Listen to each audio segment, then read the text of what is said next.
I did an open mic at Cregeen's in downtown Jonesboro, and you're going to see that here in just a minute. But before we get to it, I want to let you know I'm hoping to do more of these in the future. So whatever you'd like to see next from Bammed Up Comedy done live, or if there's anything you'd like to see me try and talk about, let me know down in the comments below, and I'll try and work it all out and make it all happen for you.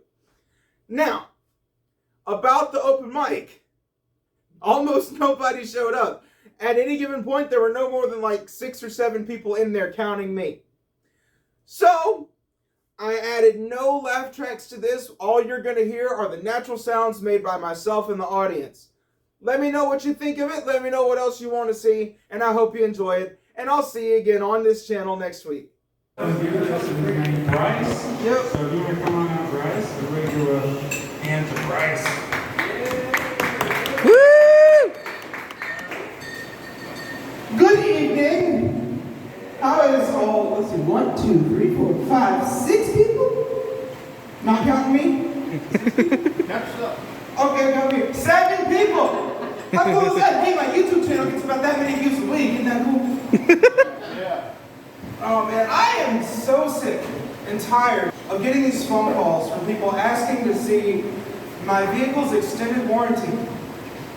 You know, what is the obsession with that? I can talk to you all. What is the obsession? For God's sake, I drive a 2009. Whatever extended warranty I had, it's surely extended by now, right? But you know what they do? They sit there and they put all these random numbers in and they just dial them and call.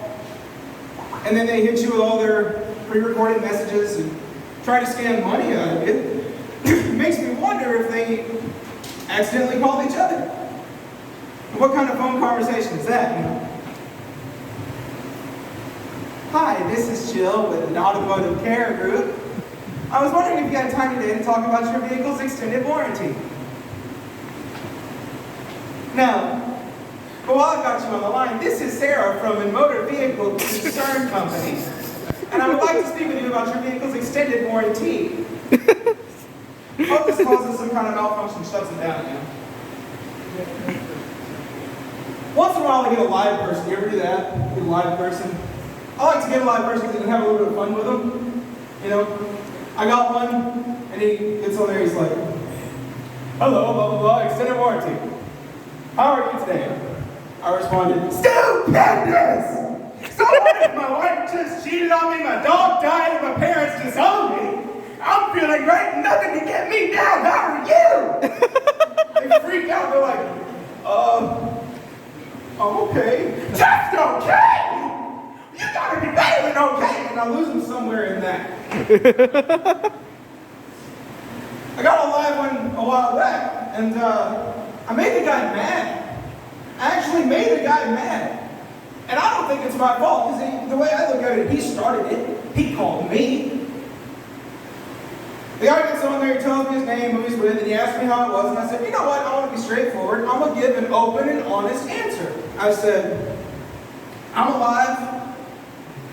Apparently that was his trigger phrase because he went off. He's screaming at me, cussing me out and all of that. I don't know what that, evidently he just didn't like that I was alive. So if he ever calls back, I think I'm going to just tell him I'm dead and see where that goes. There you go. I've always wanted to try that from work. You know, instead of calling in sick, just call in dead. Just to hear what my supervisor would say about it. Something like, dead? What do you mean you're dead? I mean I am 6 feet under and sound asleep. See you on Monday, and you hang up real quick before you get fired. That's how you do that. No, I couldn't try calling in dead and tell everybody I'm dead where I work. See, where I work, they email out condolences for the family and funeral arrangements, so they'd ask me about all that. So the subject line says, condolences to the Moore family.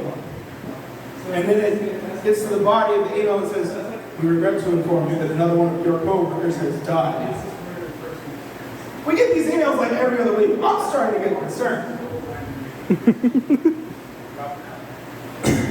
And I never go to these funerals though, because I don't know any of the people, you know. Nobody I work with directly has died yet. But I do try and catch up on some of the gossip. the day after the funeral. It's always fun to catch the two guys hanging out in the corner, standing there. Get up. Old Bob's going to hell for sure. Or then the real snooty one. I can't believe Susie wore that dress to her mother's funeral. There's one funeral I wish I had made it to. I didn't make it, and I'm ashamed. Because the guy said, I thought the ventriloquist act was a bit in poor taste. You got some fun in there. Kind of thing makes me think about my grandmother's funeral, the way it went about.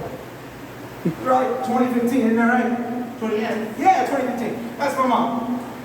About 2015, she died, and the preacher did not know her at all. And he didn't bother to come and talk to us, the family, so he just kind of stood up on stage and winged it. And so we're all in there, and we're crying, we're sniveling, typical funeral stuff. And he stops and he says, well, Miss Alice was just a kind, sweet soul. She never had a negative comment to make about anybody. And there was a collective, what? I was flipping through my little program to make sure I was at the right show. And I was like, oh yeah, Alice Faye Weaver, that's her. Not an unkind word, are you kidding me? She would start talking crap about you the moment you turn your back. We could be having Thanksgiving dinner, somebody goes to leave, and she's over at the door. It was so nice to see y'all. Be careful leaving now, bye. Can y'all believe how fat she's gotten? That was when she was being nice. That wasn't the craziest funeral I've ever been to, though. I went to one, see a coworker of my mom died. On New Year's Day, she passed away. And we went to the funeral. The funeral was held in Rising. Now, I have to say this before I keep going. It was a nice funeral. The service was nice. It was tasteful. It was peaceful, I think, for the family, which is very important, you know. But the burial, that's where it got a little shaky. See, we're leaving the funeral home, and we're in our little funeral procession, you know, lights flashing and all that. And we're driving down, we come up on this road, and I see a cemetery coming up, I'm like, okay, that must be it. Oh, no, it's not, fine. Probably just another one, there can't be that many cemeteries in Rising. So we keep on driving, there's another cemetery, and I'm like, okay, surely it's that one. Good.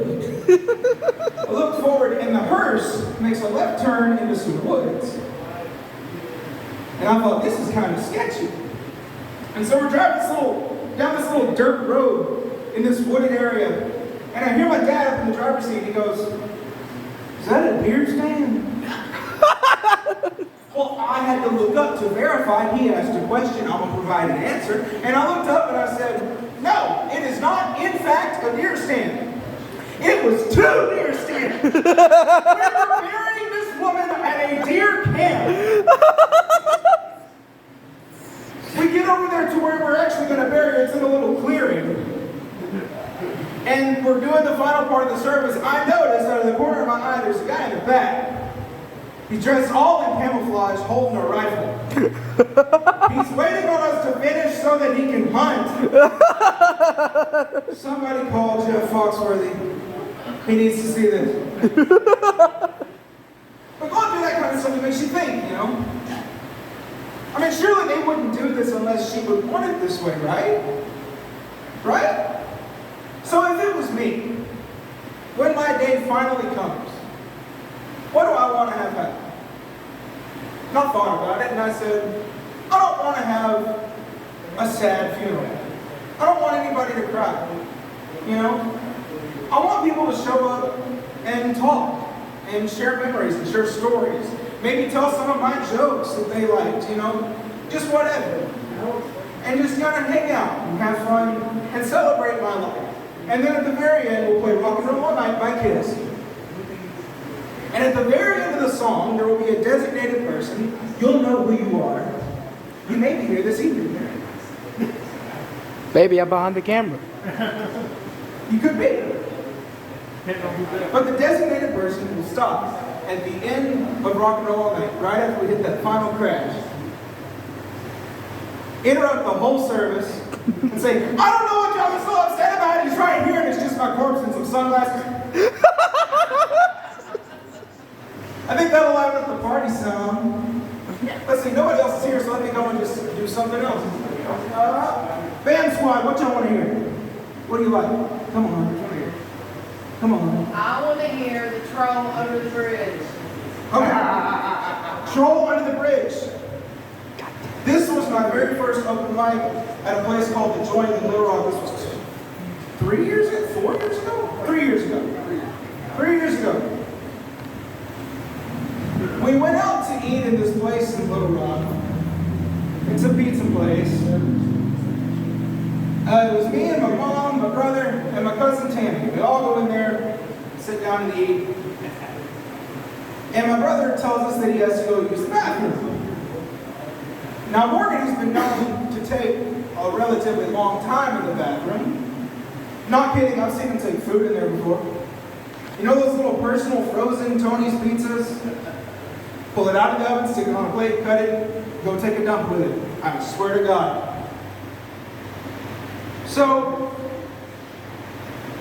he's back there. The waiter has already taken our drink order and has brought us drinks. We make our food order. No word from Morgan. The waiter comes back, he's got the food out, it's ready. Still no word from Morgan. My mom looks at me and she says, you need to go check on him. I said, me? She said, yeah.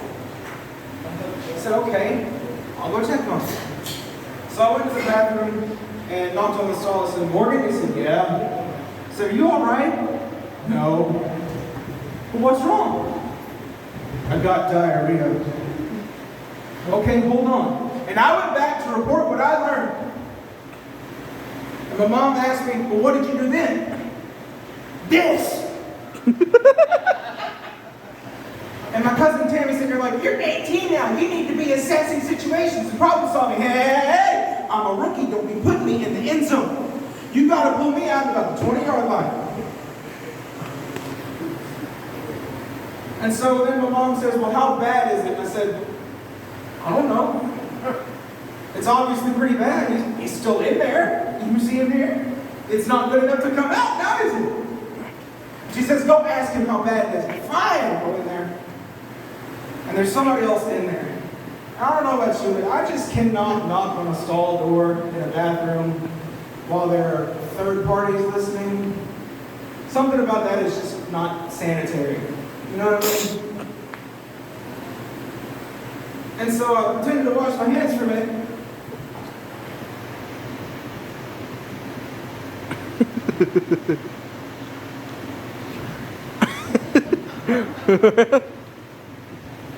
Okay, how bad is it? It's all over my pants and on my underwear. Can you see it from the outside? Yeah. Hold on. And I went back to report what I learned. I get back to the table and Mom goes, well, what'd you do then? We've been through this. And Tammy's sitting there going, assessing. Hey, rookie end zone, pull out 20. And my mom gets an idea. She says, Bryce, where's your jacket? What jacket? She says, your kiss jacket. I don't know nothing about no kiss jacket. See, I'm over here, I'm just cold in the corners. Where is your jacket? It's in the car. Go get it. Fine! I go out, do the walk of shame. Open the car door, yank the jacket out. Slam the car door, walking back in. She says, now, tell him to throw his underwear away and tie the jacket around his waist. Relatively simple information, I think. And so I get in there and I give him the instructions, toss the jacket over the top of the stall, and I left. My part of the mission is concluded. I am successful as far as I can tell. The rest of it falls on that man behind the camera. We're sitting there a while, it's taking a few minutes. And everybody's like, what's taking him so long? What's taking him so long? And I'm thinking, maybe he needs time to process. But he finally comes walking out. And I noticed from across, he's walking real gingerly, just baby steps. And I look a little closer, he's got his arm stuck out. And he is carrying his jeans. He's going commando under my Kiss jacket. And now see, he's not just walking out carrying his jeans. The jacket's the best part. The jacket is zipped up in the front. He's wearing it like a kilt. And he's a big guy like I am, so he's got his stomach pressed down on the front of it to keep it from falling. And then he kind of sticks his butt out back here to hold it up in the back. He looks like a crazy Scottish goblin. Aye! Look what I found under the bridge! It's a nice new pair of jeans! I reckon the skid mark can come out in the creek, don't you? I told you that story, I embarrassed him. I'm going to tell you another one to embarrass myself, and then I'm going to get out of here. So, senior year of high school, I was in the magical choir, and we did a magical feast around November, late November, early December. We did this every year. Well, it was tradition on the second night of magical feast for all of the court to go out to, I think it was Wingstop. It was Wingstop or Wingstop? Wingstop. It was tradition for us all to go out to Wingstop and eat after the show. And so we did that. Now it's about 11 o'clock at night, I think it was. We're all leaving, we're all done. We're leaving Wingstop. And so I texted my mom, I said, we're done, I'm fixing to head home. Love you. And I get all the way home. It's about 30 minutes later, about 11:30. And I noticed a response from my mom. She said, okay, we're still at the country club where we had performed and cleaning up. And she said, just be careful. I said, okay, cool. I said, do you want me to come back? I can help. And she said, no, we've got it. Well, I was going to go ahead and go inside. And I get up to the door, and both the bolt lock and the knob lock the lock. That's weird. Usually when we leave, we just lock the knob. Problem. I'm not telling you how to break into my parents' house. But that's how you would do it. You're welcome. So I go in, both dogs are in the house. And I'm thinking, what kind of a weird hurry were y'all in? Because this is my brother and my dad were talking about, there's no urgency here. I'm thinking, what kind of a hurry were y'all in? You couldn't let the dogs out, but you locked both locks on the door. Whatever. Go on in. The TV's on, half the lights are on. Some of the Christmas lights are on. What's going on here? I'm not thinking too much about it though. I go and I set my costume down. I'm going to hang up my keys. And I notice, out of the corner of my eye, in the living room on the couch, there's a large man laying face down, not moving. I turn and look at it. It looks like he's got sort of a balding spot. I'm thinking he's an old man. He's wearing dress clothes. And he doesn't even look like he's breathing. Right? Well, I summon my courage from bottom to top, and I say the one thing that I can possibly muster in this situation. Hello! He didn't budge whatsoever, and I didn't stick around to find out. I took off. And I ran through the kitchen, and I'm thinking, all right, on my way out, I gotta lock the door, slow him down, because I'm thinking he's drunk and passed out, so he'll be too stupid to work a lock on the door. This is Bryce logic, it makes no sense, just keep up with it. Take off running, forget to lock the door, run back, use my keys, lock the door, and take off. Have my keys in my hand, run past the working truck, the 2009. Past the working truck, down the driveway, I'm wearing all black. It's almost midnight, and there's potentially a dead body inside the house that I'm running away from. This ain't gonna look good. So I'm thinking, I gotta do something. Wait, I have a phone! Who do I call? Can't call my parents, they're a half hour away and they're busy. Can't call my cousin Tammy, she's an hour away, probably asleep. Can't call any of my friends, they're gonna laugh and wish me luck. So I figured, best hope I've got, 911. Come on now, come get me now. 911 emergency services, what's your emergency?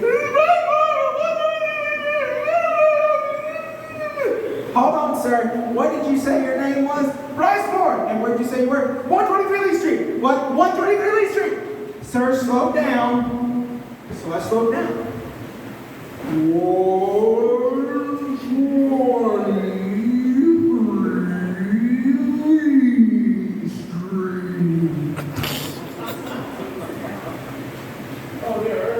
She said, there's a man in your house. I said, yes, ma'am, there's a man in my house, and I'm currently walking down the driveway, across the street, down the sidewalk, because I don't want a part of that. And she says, Sarah, you're going to need to be at the house when police arrive. Huh? At the house? Where the guy can, like, slit my throat for waking him up? I don't want to do that. I said, well, I'm telling you what, I'm going to walk down to my friend CJ's house. He lives on the same street. I'm going to just kind of hang with him until everything's cool. And she goes, okay, that's fine. I knock on CJ's door. He doesn't come to the door. So I'm just hanging out in the little carport, kind of peering around the corner to see if I can see anything. And then quickly go back because I don't want to be seen. Well, I see 2 police cars speeding down Lee Street. And they come to a grind halt right here at the end, right where our house is. And I see them shining lights and stuff. I got both hands up walking down the sidewalk toward them. And I said, I called. I'm the one that called. And they're like, which house is it? Well, maybe the one that says 123 on the mailbox. And they said, okay, cool. And they run up there and they go to the door and I'm like, wait, I locked the door. Do I need to unlock it or can you guys just like bust it open or something? They're like, you locked the door. By the way, their guns are drawn. The male officer says, did you lock the door? I said, yeah. And he points with his pistol. Go unlock the door. I said, yes, sir. And I go up there and I'm unlocking the door with potentially illegal stuff on the inside of it. And I'm thinking back to that movie, Batman Begins, where you have the guy open the storage unit, and there's a police officer standing behind him with a really nice, shiny black pistol. And when he gets the thing open, he shoots and kills the guy. Because he's not supposed to see it. Hello, officer. With your nice, shiny black pistol. And I get the door open, I'm like, go! Suddenly, I'm the commander. Cops run in, I'm just kind of chilling right here, leaning on my dad's car. And I don't hear anything for a minute, and then the female officer comes back out and she says to me, he says he's your brother. Brother? Listen, my dad is 49, this dude's like in his 50s, he can't be my brother. I don't even have an older brother. Yeah, logic kicked in after math. That's how out of my mind I was. She goes back in. It's another minute, she comes back out, says, it's a young boy. Come here and talk to him. Yeah, come on. And then she just walks in, I'm like, what? So I go walking in behind her, and it's my brother sitting right there on the couch. He had his earbuds in, couldn't hear me. Male officer calls me back outside. And he says, do you regularly take any medication? I said, no, sir, I don't. He said, how old are you? I said, I'm 18. And he said, do you normally have panic attacks? No, sir, I don't. And he said, well, I think you really have it. Really? Gee. I'm having a panic attack. I come home, nobody's supposed to be home. There's a person laying on the couch, dead asleep, not even breathing. I call the cops home, and it's my brother the whole time. Yeah, I'm having a panic attack. I didn't say any of that because he's carrying a gun. My name is Bryce Moore. Thank you so very much. The 3 or 4 of you have been great. God bless y'all. See you again sometime.